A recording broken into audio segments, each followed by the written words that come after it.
is now Mario Andretti. Gary Lee is in the pit area with Jim Hickman. Gary?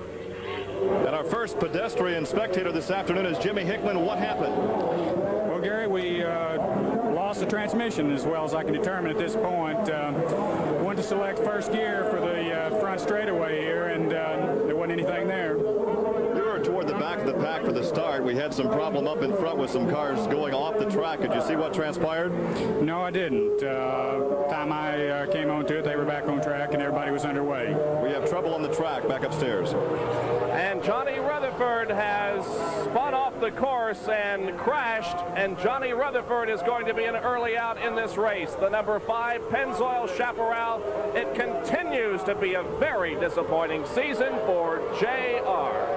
Well, Bob, I believe that is at turn number 10, the last turn before the most quickest part of this race course, the front stretch, which is about a half a mile in length, and it looks like Rutherford was coming out of turn number 10, which is the end of the back 40, and simply did not get around and touch the wall there coming out of the very last turn, actually. Almost the equivalent of the fourth turn if this was an oval. But again, the yellow is out only in that particular part of the racetrack, and everybody else is at speed, including Kevin Cogan, who leads this race.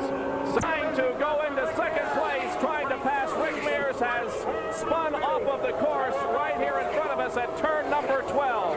Rabake had been doing a tremendous job moving up through traffic, and he was about to go into second place when the car got away from him in turn number 12. Well, Bobby did drive a tremendous race after going off the course at the drop of the green flag. He was really rushing up through the pack, and he just simply misjudged coming through the final S's, turns 11 and turns 12 on this almost 1/2 mile road course.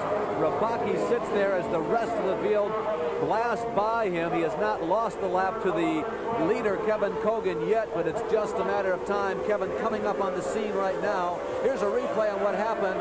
You'll see Kevin in the white-colored car with the black, yellow, and orange trim. He actually got by Rick. There you see him in front of Mears, but sliding off the course, off into the wet grass, and Rick Mears taking one quick glance to the left, saying, Hector, you took her in just a little too hard, and Hector still sits there, and now the leader, Kevin Cogan, has gotten by.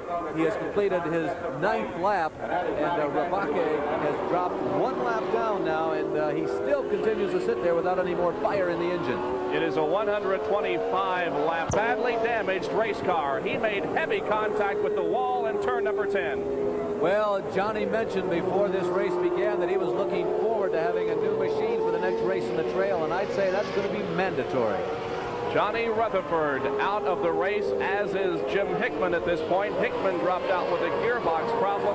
Rutherford crashed badly. Kevin Cogan continues to lap some of the slower cars and continues to lead this event. We have completed 10 laps of the 125. Running in second position is Rick Mears, and look at Kevin pass a car there on the inside in the 5th and 6th turns. Second place belongs to Rick Mears. In third place is Mario Andretti. Fourth is the number 10 of Al Unser. In 5th position is Bobby Rahal. Running 6th is the number 21 of Jeff Rabham. Kevin Cogan now going around Pancho Carter, now to the inside of Dick Simon. There's Kevin in the upper right of your screen. He had not led a lap in any previous race this year. Kevin has been a consistent top 5 runner all season long. And Bob, as you mentioned, it's been a tough season for this young driver. A victory would be so important for him today. Matter of fact, this is an important race. Win or lose or draw for that matter, Kevin needed a good performance, and you know something? I think he's already done it. No matter what happens from here, Kevin has been satiny smooth. He has led this race with apparent ease. Here's another one of the young drivers who came here this week with a lot of optimism, Chip Ganassi. He's considered a rookie on the Indianapolis Car Trail, this driver from Pittsburgh, Pennsylvania, who is another one of the many graduates from the Super V ranks.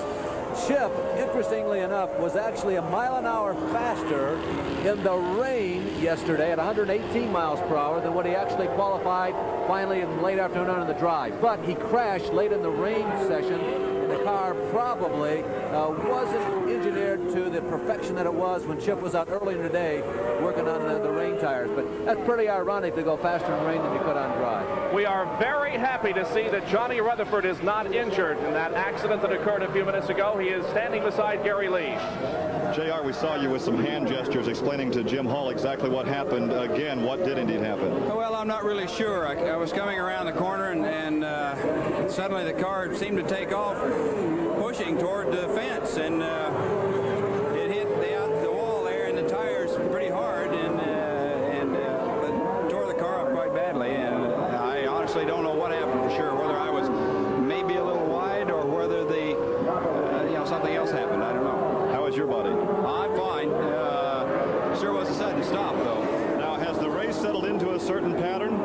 Well, I think it has. Everyone seems to be very heads up. It's a good race. It's going to be long, and I think everybody's got that in mind. They want to go the distance, and I'm just sad that we're out of it. I'll tell everybody home in Fort Worth we're fine, no problems, but sad because that may be the last race for the Chaparral 2K. We have a new car ready for Michigan, and I'm really sad that we didn't go farther. We are sad that you're out and very delighted that everything is okay with Johnny Rutherford. Thank you. Thank you.